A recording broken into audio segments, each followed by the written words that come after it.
اب اس کے ساتھ ہی ناظرین آپ کو بتائیں کہ پنجاب فوڈ اتھارٹی کا بچوں کے لیے ناقص آئس لولس بنانے والوں کے خلاف کارروائیاں جاری ہیں۔ فوڈ سیفٹی ٹیموں کا گرین ٹاؤن حافظ آباد میں آئس لولس یونٹ پر چھاپا، ممنوعہ اجزاء سے مضر صحت آئس لولس بنانے پر یونٹ بند کر دیا گیا ہے۔ اسی حوالے سے مزید بتا رہے ہیں ہمارے نمائندے احمد کھوکھر۔ جی احمد، آگاہ کیجیے گا۔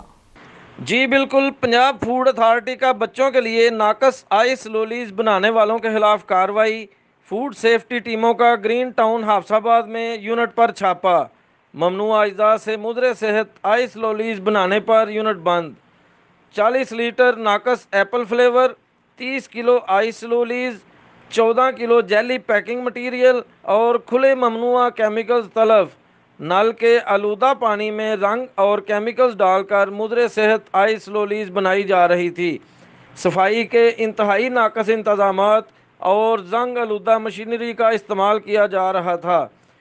تیار آئس لولیز کو بغیر ٹمپریچر کنٹرول عام فریزر میں رکھا پایا گیا۔